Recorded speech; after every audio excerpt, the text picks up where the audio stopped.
நீங்கள் பார்த்து கொண்டிருப்பது உங்கள் ஜாஷுவா டிவி. சகல ஜனங்களுக்கும் நற்செய்தி.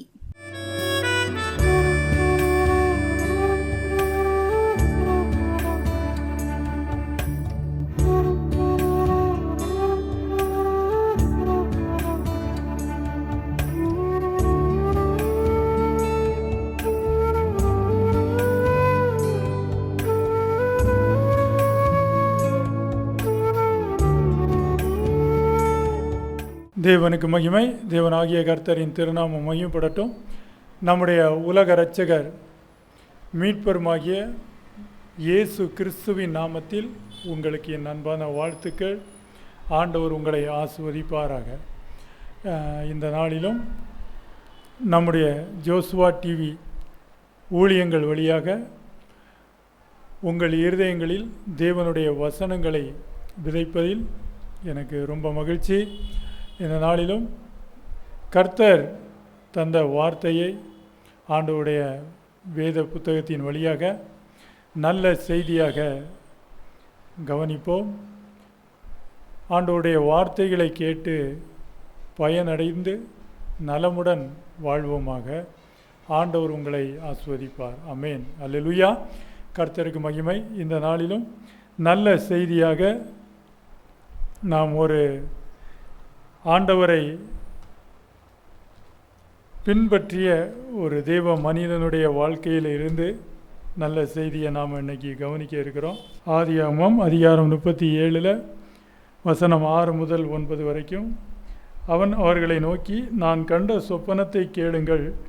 நாம் வயலில் அறுத்த அரிக்கட்டுகளை கொண்டிருந்தோம். அப்பொழுது என்னுடைய அரிக்கட்டு நிமிர்ந்திருந்தது.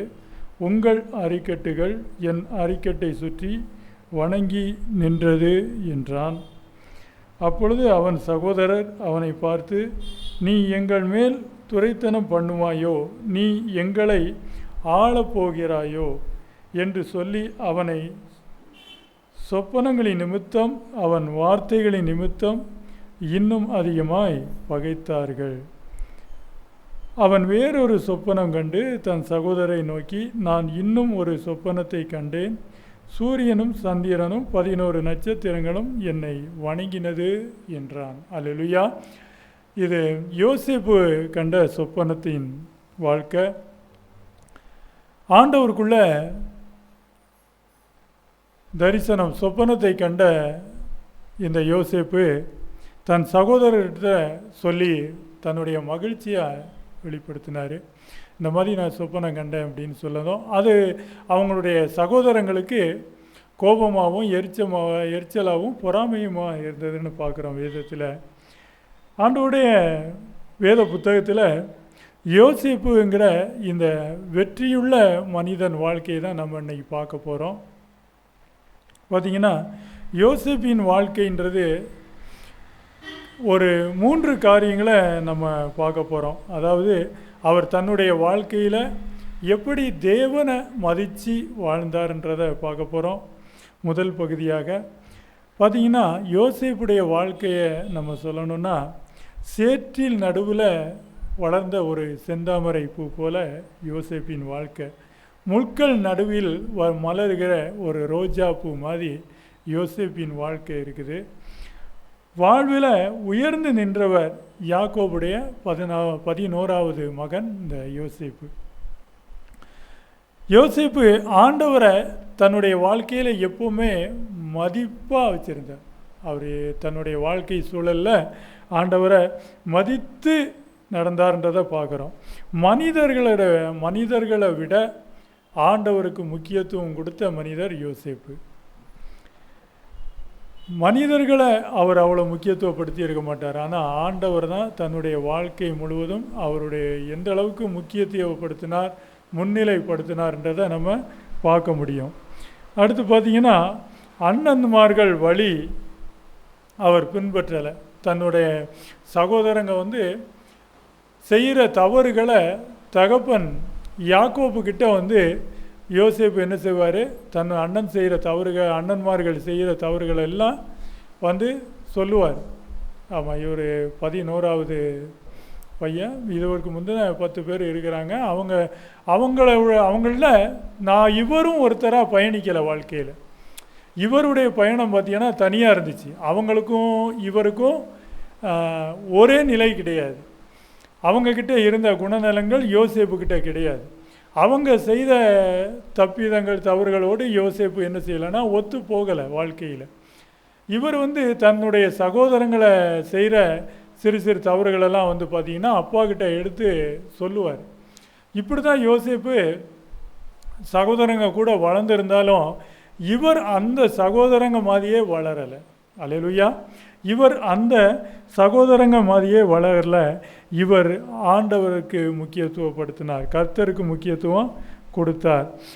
தன்னோட சகோதரங்க செய்த தப்பெல்லாம் தகப்பன்கிட்ட சொல்லி வந்தார்னு ஆதியாகமம் 37 2வது வசனம் சொல்லப்பட்டிருக்கோம். அடுத்து பார்த்திங்கன்னா 39ஆம் அதிகாரத்தில் நாம் ஒரு காரியம் பார்க்க முடியும் இவரை பற்றி. 39 9வது வசனம் பாருங்கள்.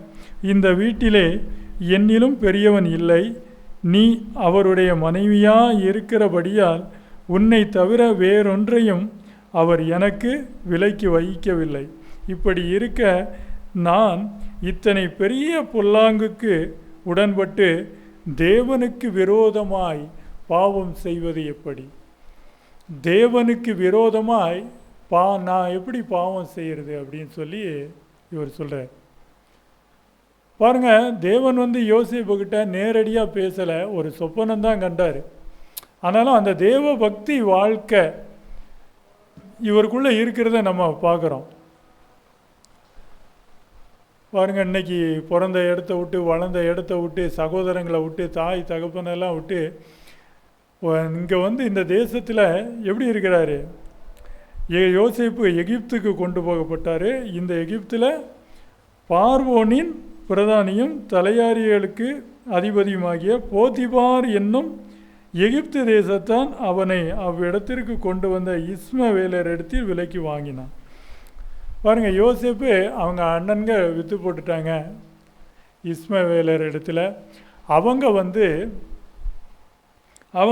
எகிப்துக்கு கொண்டு வராங்க. எகிப்தில் அவரை போத்திபார் என்னும் மனிதன் விலைக்கு வாங்குறாரு. இப்போ எங்கேயோ வந்தாச்சு, யாருமே இல்லை தனக்குன்னு. ஆனாலும் அந்த இடத்துலையும் அவர் தன்னுடைய தேவ பக்தி, கடவுளுக்கு தேவனுக்கு கொடுத்த முக்கியத்துவத்தை நம்ம அங்கே பார்க்குறோம். தேவனாகிய கர்த்தருக்கு யோசேப்பு கொடுத்த முக்கியத்துவத்தை நம்ம அங்கே பார்க்குறோம். ஏன்னா அது ஒரு அடிமைத்தன வீடு தான். ஒரு அடிமை இல்லையா? ஒரு அடிமை. அந்த அடிமைக்கு அந்த வீட்டில் எந்த உரிமையும் கிடையாது. 20 வெள்ளி காசுக்கு தன்னுடைய சகோதரங்கள்லாம் என்ன செஞ்சிட்டாங்க? இவரை விற்றுட்டாங்க. அடிமைத்தனத்தில் இருக்கிறாரு. பாருங்கள், நம்புகிற மனிதனுக்கும் தேவனுக்கும் துரோகம் செய்கிறதுக்கு அவர் தயாராக இல்லை. யோசேப்புடைய வாழ்க்கையில் வெற்றி பெற்ற யோசேப்புடைய குணநலங்களை நம்ம பார்த்துக்கிட்டு இருக்கிறோம். பாருங்கள், தன்னை நம்பின மனுஷனுக்கும் தேவனுக்கும் நான் துரோகம் செய்ய மாட்டேன்னு யோசேப்பு சொன்ன அருமையான வார்த்தையை நம்ம பார்க்குறோம். பாருங்கள், ஏன்னா தேவனுக்கு விரோதமாய் பாவம் செய்வது எப்படி? என் எஜமா உன்னை தவிர, நீ அவருடைய மனைவி, அதனால் உன்னை தவிர எல்லாத்தையுமே என் வசம்தான் ஒப்படைச்சிருக்கிறாரு, எல்லாத்துக்குமே நான் பொறுப்பாளியாக இருக்கிறேன், ஆனால் உன்னை தவிர நீ அவருடைய மனைவி அப்படின்னு சொன்னார்.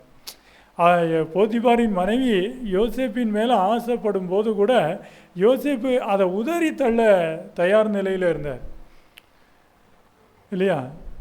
அந்த மாதிரி ஒரு சூழ்நிலை உருவாகியும் அவர் அதை ஏற்றுக்கொண்டு சொகுசாக வாழ்ந்துடலாம் அப்படின்ற எண்ணம் யோசேப்புக்கிட்ட வரல. பார்த்தீங்களா? தேவனுக்கு விரோதமாக நான் எப்படி பாவம் செய்கிறது? என்னை நம்புகிற என் எஜமானுக்கு நான் எப்படி துரோகம் செய்வேன் அப்படின்னு அந்த பெண்கிட்ட அவருடைய கணவரை பற்றியும் சொல்கிறார். ஏன்னா உன் கணவன் உன்னை தவிர எல்லாத்தையுமே என்கிட்ட ஒப்படைச்சிருக்கிறான். அப்படி இருக்கும்போது என்னை நம்பின மனிதனுக்கும் நான் துரோகம் செய்ய மாட்டேன், தேவனுக்கு விரோதமாய் நான் பாவம் செய்யவும் மாட்டேன். அல்லேலூயா! எவ்வளவு நல்ல ஒரு மனிதர் பாருங்க. ஏன்னா அவர் தேசம் விட்டு தேசம் வந்தாச்சு, அவருக்குன்னு யாரும் இல்லை. அவர் நினச்சா அங்கே தப்பு பண்ணிவிட்டு என்ன செய்யலாம்? அங்கே இருக்கிற சொத்துக்களோடு சுகங்களோடு அங்கே வாழ்ந்துட்டு இருக்கலாம். ஆனால் அப்படிப்பட்ட ஒரு சூழ்நிலையிலையும் அந்த அடிமைத்தனத்திலையும் அவர் பாருங்கள், அந்த வீட்டில் திருடலை, விபச்சாரமும் செய்யலை. தான் எஜமானுடைய மனைவி தவறுக்கு அழைத்தும் அந்த தப்பை, அந்த விபச்சாரத்தை அவர் செய்யவும் இல்லை. நம்மக்கிட்ட தான் இவ்வளோ சொத்துக்கள் கொடுக்கப்பட்டிருக்கே, வரவு செலவு வருமானம் எல்லாம் நம்ம தானே கணக்கு பார்க்குறோம், இதில் நாம் ஏன் நமக்கு கொஞ்சம் எடுத்துக்கக்கூடாது, எடுத்து சேர்த்து வைக்கக்கூடாது அப்படின்னு யோசேப்புக்கு மனசில் அந்த எண்ணம் வந்ததே கிடையாது. திருடலை, விபச்சாரம் செய்யலை, துரோகம் பண்ணலை, நம்பின மனுஷனுக்கும் தேவனுக்கும். அன்பானவர்களே, எவ்வளவு அழகான பயணம் பாருங்கள், யோசேப்பின் வாழ்க்கை பயணத்தை. ஆண்டவரை மதித்து நடந்தார், ஆண்டவரை மதித்து நடந்தார். எந்த சூழ்நிலையும் தேவனை அவர் நம்பினார். பாருங்கள், அவ்வளோ வரவு செலவு கைக்கு வந்தோம், நாம் இங்கே திருடி வச்சு தான் நம்ம வாழ்க்கையை நடத்தி செல்லணுன்ற எண்ணம், அந்த புத்தி யோசேப்புக்கு வரவே இல்லை. அந்த இடத்துலையும் தேவனை அவருக்கு மதித்தாருன்றதை பார்க்குறோம். அந்த பரிசுத்த வாழ்வின் தன்மையை அவர் எப்படி காத்து கொள்கிறான்றதையும் நம்ம பார்க்குறோம். ஒரு காரியம் பார்த்திங்கன்னா, நம்ம எல்லாருமே நம்மளை பற்றி நான் இப்படி இருப்போம், அப்படி இருப்பேன், நல்லா இந்த மாதிரி, நான் அந்த மாதிரி அப்படின்னு இப்படியெல்லாம் நம்ம பேசலாம். ஆனால் ஒரு காரியம் முக்கியமானது. என்ன காரியம் தெரியுமா? சூழ்நிலைகள் வரும்போது தான் நீங்கள் யாருன்றதே உங்களுக்கு தெரியும்.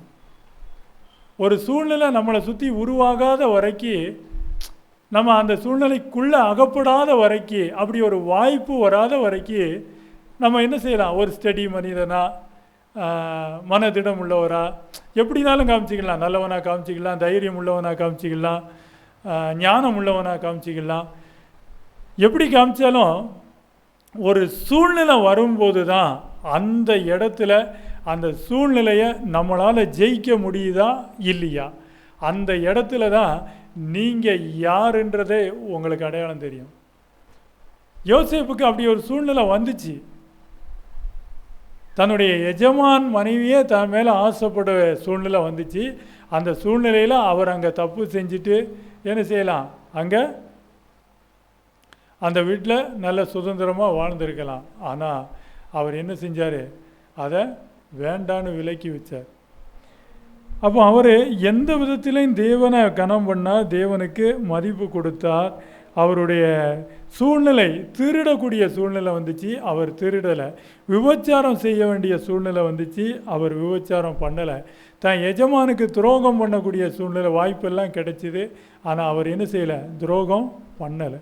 சூழ்நிலைகள், வாய்ப்புகள் வந்தும் அதை வெறுக்கிற ஒரு மனிதன் தான் வெற்றியாளனாக இருப்பான். இந்த மாதிரி சூழ்நிலைகள் வரும்போது தான் அவன் உண்மையிலே எந்த மாதிரி மனிதன்றது வெளிப்படும். சூழ்நிலைகள் உருவாகாத வரைக்கும் நம்மளை பற்றி எப்படினாலும் பேசிக்கிட்டே இருக்கலாம். ஆனால் அந்த சூழ்நிலையில் நம்ம எப்படி நின்னோம், எப்படி ஜெயிச்சு அந்த சூழ்நிலையை நாம் கடந்து வந்தோம், அதுதான் நம்ம வாழ்க்கையில் முக்கியமானது. அன்பானவர்களே, பாருங்கள், தான் பாவம் செய்கிறதுக்கு ஒரு தூண்டுதல் வந்தும் அவர் பாவம் செய்யலை. பாவத்துக்கு அழைக்கிற தன்னுடைய எஜமானுடைய மனைவியை விட ஆண்டவர் முக்கியமானவர், ஆண்டவர் பெரியவர்னு அவர் சொன்னார். பார்த்தீங்களா? ஏன்னா அந்த இடத்துல பெரியவங்க யார் அப்படின்னா தான் எஜமானுடைய மனைவி தான் அந்த இடத்துல பெரியவங்க. ஆனால் அவளை காட்டிலும் தேவன் பெரியவர்ன்றதை யோசேப்பு மனசில் வச்சு வாழ்ந்ததை, பயணித்ததை நம்ம பார்க்குறோம். அடுத்து நீங்கள் யோசேப்புடைய நல்ல குணத்தில் இன்னொன்று பார்த்தீங்கன்னா, முதல்ல ஆண்டவரை மதித்து நடந்தார். ரெண்டாவது, பெரியவர்களை மதித்தார். பெரியவங்களுக்கு அவர் மதிப்பு கொடுத்தார். தன்னை பகைக்கும் அண்ணன்மார்களை என்ன செஞ்சார்? தகப்பன் வார்த்தையை அண்ணன்மார்களை பற்றி தகப்பன்கிட்ட சொன்னார். ஆனால் தகப்பனை அவர் மதித்து வளர்ந்தார். யாக்கோப்பு தான் மறிக்கும் போது பார்த்தீங்கன்னா, எகிப்து தேசத்தில் தான் மறிப்பார் யாக்கோப்பு. அவர் மறிக்கும்போது சொல்லுவார், என்னை இங்கே அடக்கம் செய்ய வேண்டாம், கானான் தேசத்தில் தான் என்னை நீ அடக்கம் பண்ணணும் அப்படின்னு சொல்லியிருப்பார். அந்த தேசத்துக்கு அதிபதியாக வந்ததுக்கு அப்புறமும் தன் தகப்பன் சொன்ன அந்த வார்த்தையை யோசேப்பு அசட்டை பண்ணதே கிடையாது. அந்த தேசத்துக்கே இன்றைக்கி அதிபதியாக இருக்கிறாரு. ஆனால் இவர் சொல்கிறாரு, என்னை இந்த தேசத்தில் அடக்கம் செய்ய வேண்டாம், கானான் தேசத்தில் அடக்கம் செய்ய அப்படின்னு வந்து தகப்பன் சொல்கிறாரு. தான் ஒரு தேசத்துக்கே அதிபதியாக வந்ததுக்கு அப்புறமும் தகப்பன் என்ன சொன்னாரோ அதை அப்படியே செஞ்சார். அல்லேலூயா. இன்னைக்கு பார்த்தீங்கன்னா செல்வங்கள் இருக்கிற குடும்பத்தில் கூட தாய் தகப்பன் என்ன செய்கிறாங்க, முதியோர் இல்லத்தில் கொண்டு சேர்த்துடுறாங்க. தாய் தகப்பன் சொல்லுக்கு இன்றைக்கி என்ன இல்லை, மதிப்பு இல்லை. தாய் தகப்பனை வயது முதிர்ந்தவர்களை மதிக்கிறவங்க இன்றைக்கி கொஞ்சம் பேர் தான். யோசேப்பு அந்த தேசத்துக்கே அதிபதியாக வந்ததுக்கு அப்புறமும் தன் தகப்பன் என்ன சொன்னாரோ அந்த வார்த்தைக்கு அப்படியே கீழ்ப்படிந்தார். அல்லேலூயா. பெரியவரை மதித்து நடக்கும் பண்பு யோசேப்புக்கிட்ட இருந்தது. முதல் பண்பு நம்ம பார்த்தோம், ஒரு வெற்றியாளனுடைய முதல் பண்பு ஆண்டவரை மதித்து நடக்கிறது. எல்லா இடத்துலையும் ஆண்டவருக்கே முக்கியத்துவம் கொடுக்கறது. ரெண்டாவது, பெரியவர்களை மதித்து நடக்கிறது. தகப்பன் சொல்ல கேட்டு நடக்கிறது. தேசத்தின் அதிபதியாக இருந்தாலும் தன் தந்தையின் சொல்லை மதித்தார். அவர் வார்த்தையை மதித்தார், அவர் வார்த்தைக்கு கீழ்ப்படிஞ்சார். அவர் என்ன சொன்னாரோ அதை அப்படியே கேட்டு நடந்தார் யோசேப்பு. அல்லேலூயா. கர்த்தருக்கு மகிமை. அப்போ பாருங்கள், பெரியோரை மதித்து நடந்த யோசேப்பு. அடுத்து மூன்றாவதாக இந்த வெற்றி மனிதன் யோசேப்பு வாழ்க்கையில் மூன்றாவது தன்மை என்னென்னா, மன்னிப்பின் சிந்தைக்கு மதிப்பு கொடுத்தார் யோசேப்பு. முதல்ல தேவனுக்கு மதிப்பு கொடுத்தார், ரெண்டாவது பெரியவங்களுக்கு மதிப்பு கொடுத்தாரு, மூணாவது மன்னிக்கும் சிந்தனைக்கு மதிப்பு கொடுத்தார். மன்னிக்கும் சிந்தைக்கு மதிப்பு கொடுத்தார். நீங்கள் பார்த்தீங்கன்னா நம்ம வாழ்க்கையில் நம்ம எதுக்கு மதிப்பு கொடுக்குறோமோ நம்ம மனசில் அதுபடி தான் நம்ம வாழ்வோம். நம்ம மனசில் எதுக்கு மதிப்பு கொடுக்குறோமோ அதன்படி தான் நம்ம வாழ்வோம். ஏன்னா பாருங்கள், யூதாஸ் ஆண்டவர் கூட இருந்த யூதாஸு துரோகத்துக்கு மதிப்பு கொடுத்தார். அவருடைய ஆள் மனசில் துரோகன்ற ஒரு காரியம் இருந்துக்கிட்டே இருந்தது. அவர் துரோகத்துக்கு மதிப்பு கொடுத்து அந்த துரோகத்தை உள்ளே வச்சுக்கிட்டு இருந்ததுனால அவர் மனசில் அந்த துரோகம் ஒரு நாள் வெளிப்பட்டுச்சு யூதாஸ்கிட்ட இருந்து. அடுத்து பார்த்திங்கன்னா சிம்சோன்றவரை நம்ம பழைய ஏற்பாடில் பார்க்குறோம். நியாயாதிபதிகள் 14ஆம் அதிகாரத்தில் இருந்து 16ஆவது அதிகாரம் வரைக்கும் நம்ம சிம்சோனை பார்க்குறோம். சிம்சோன் வந்து தன் வாழ்க்கையில் இச்சைக்கு மதிப்பு கொடுத்துருந்தார். இச்சைக்கும் பழக்கம் சிம்சோன்கிட்ட இருந்தது. அதனால ஒரு பெண்ணால் அவர் என்ன செஞ்சிட்டார், அழிஞ்சு போயிட்டார். இச்சைக்கு மதிப்பு கொடுத்ததுனால, அவர் இருதயத்தில் இச்சையான சிந்தைகளுக்கு மதிப்பு இருந்ததுனால அவர் என்ன பண்ணிட்டார், அவர் சிம்சோன் வந்து தன் வாழ்க்கையில் இச்சைக்கு மதிப்பு கொடுத்து இச்சையின் தன்மையினால் அழிஞ்சார். யூதாஸு துரோகத்துக்கு தன் உள்ளத்தில் மதிப்பு கொடுத்து இடம் கொடுத்து வச்சுருந்ததுனால அந்த துரோகத்தில் யூதாஸு அழிஞ்சிட்டார். யோசேப்பு பார்த்திங்கன்னா மன்னிப்புக்கு மதிப்பு கொடுத்து வச்சுருந்தார். தான் மனசில் மன்னிப்புக்கு மதிப்பு கொடுத்து தன் இருதயத்தில் மன்னிப்பை வச்சுருந்தார். மன்னிப்பை வச்சுருந்ததுனால தான் தன் சகோதரங்க எல்லாரையுமே அவரால் மன்னிக்க முடிஞ்சது. நீங்கள் ஆதியாகமம் 50ஆம் அதிகாரம் பார்த்தீங்கன்னா அங்கே சொல்லுவார், தான் சகோதரங்களை கட்டி அணைச்சி முத்தம் கொடுத்து, நான் உங்களையும் பராமரிப்பேன், உங்கள் பிள்ளைகளையும் நான் பராமரிப்பேன் அப்படின்னு வந்து சொல்லுவார்.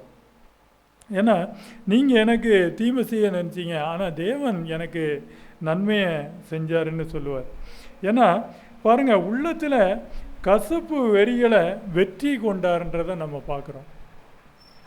யோசேப்பு தன்னுடைய உள்ளத்தில் இருந்த கசப்பு, வெறுப்பு, பொறா, எரிச்சல், பகை இது எல்லாத்திலையுமே வெற்றி ஜெயிச்சிருந்தார். ஏன் இந்த மன்னிப்பை கொண்டு ஜெயிச்சிருந்தார்.